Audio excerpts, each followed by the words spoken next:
All right, let's dive right into this explainer. Today, we're looking at what is arguably the greatest survival story in human history. We're going to explore a true, mind-bending journey of extreme survival, shifting goalposts, and how unbreakable mental strength conquered the literally impossible. I want you to really imagine this for a second. You are completely cut off from the entire human race.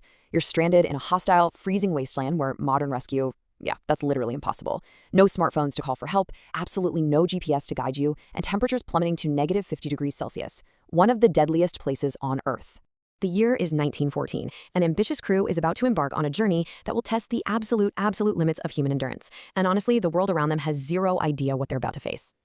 Part 1. The Impossible Dream, Crossing the Uncrossable. So, our story begins with a legendary explorer, Sir Ernest Shackleton, and his crew of 27 men, plus one secret stowaway. Setting sail on a ship called the Endurance, his grand plan was to do what literally no one in human history had ever done before. He wanted to walk 2,900 kilometers straight across the entire Antarctic continent in just 120 days. Talk about the ultimate test of human will, right? Part 2. Trapped in the ice when nature closes in. Well, nature, as it so often does, had other plans. Now, local whalers actually warned Shackleton about incredibly dense ice, but he pushed forward anyway. And the timeline of this disaster escalated agonizingly slowly. By January 1915, the Endurance was completely locked in a frozen ocean. Like they couldn't move an inch. So they were forced to just sit there and endure the brutal Antarctic winter on this trapped ship. We're talking months of 24-hour darkness at minus 50 degrees. Then, by October 24th, the ice pierces the hull. The immense pressure of the freezing ocean simply crushes it. The crew pumped water for 3 days straight, but on October 27th, it was game over. The Endurance was crushed and sank right below the ice. Man, the psychological toll of watching your only lifeline to the outside world disappear into the freezing depths, it was massive. One crew member, Tom McLeod, really summed up the despair they were all feeling when he said, "I don't think we'll ever return home." I mean, they were now officially castaways on a floating piece of ice hundreds of miles from land, with zero communication and just about 1 month's worth of food. To keep morale high and focus everyone strictly on survival, Shackleton stepped up with some intense psychological leadership. He instituted a strict 2-pound limit. He demanded everyone carry only 2 pounds of essential gear. That's it. And to prove he wasn't messing around, Shackleton actually threw his own gold coins and his Bible right into the snow. The expedition's photographer had to leave behind hundreds of photos, keeping only 150 negatives. Shackleton knew that while physical weight was dangerous, psychological baggage, that was deadly. Part 3. Escape to Elephant Island, Shifting Goalposts. As the months dragged on, the ice floe they were camped on literally began to break apart and melt right beneath their feet. So they were forced to launch their 3 tiny 1-ton lifeboats into terrifying iceberg-filled waters. They're rowing through freezing spray, dodging massive chunks of ice that could crush them in an instant. Finally, after an unbelievable 497 days of living entirely on drifting sea ice, they found land. They stepped onto the solid, though utterly desolate ground of Elephant Island. They were off the ice, but many were already collapsing from severe frostbite. Here's the catch, though. Elephant Island had no humans, no rescue, and 0 passing ships. They had to go get help themselves. So Shackleton faced this terrifying decision matrix. Option 1, Cape Horn. It was the closest at 800 kilometers, but contrary winds made it impossible. Option 2, the Falkland Islands, 880 kilometers away, but with a massive risk of missing land entirely and just being swept out to sea.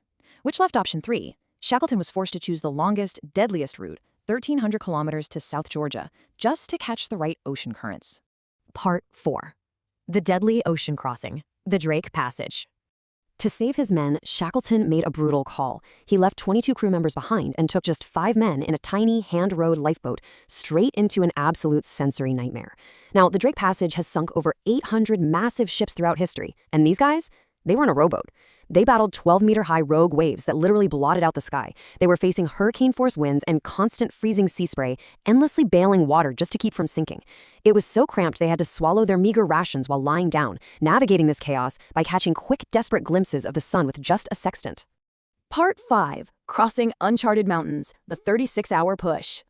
Miraculously, after 3 weeks of absolute ocean torture, they actually landed on South Georgia. But fate threw them yet another curveball. A hurricane blew them onto the completely wrong side of the island. The whaling station, their one chance at rescue, was on the opposite coast.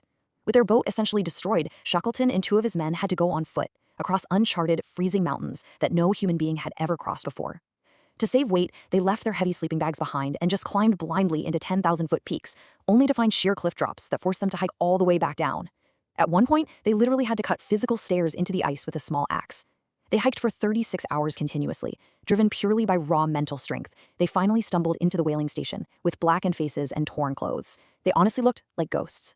Part 6. The final miracle, the power of belief. Meanwhile, back on Elephant Island, the 22 remaining men were living in absolute misery. For over 4 agonizing months, they huddled in the dark under overturned lifeboats that they used as a makeshift roof, suffering from frostbite and even undergoing amputations without proper medical gear. But the crucial point here is the unbelievable leadership on that island. Frank Wild, who was appointed to lead in Shackleton's absence, absolutely refused to let them despair. Every single morning for 128 days amidst a freezing cold and gnawing hunger, Wild would look at his men and say, "Pack up your gear, boys, the boss might come today." He artificially sustained their hope, straight up refusing to let them believe Shackleton had died at sea.